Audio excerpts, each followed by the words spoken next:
ดีครับวันนี้เรามาอยู่ที่หวานซึ้งคอฟฟี่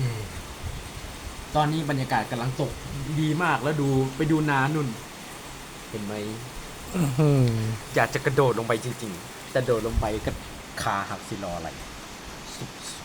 วันนี้มานั่งกินมาม่าแล้วก็กาแฟชิวจะมากินข้าว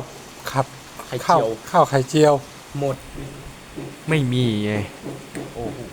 บรรยากาศมันช่างสบายจริงๆที่นี่ใช่ไหม โอ้แล้วไปดูข้างๆนี่ yes ฝนตก โอ้ยฝนมันตก หมอกมี นี่แหละ เราจะกวาดไปเรื่อยๆนะครับท่านผู้ชม นี่แหละแม่ฮ่องสอนอ่ะถึงเขาถึงได้เรียก โอ้ ว่าเมืองหมอกสามฤดู โอ้ yes เห็นไหมหมอก อยากมาเที่ยวใช่ไหมล่ะเห็นไหมหูบรรยากาศเป็นไงล่ะ yes ไงล่ะ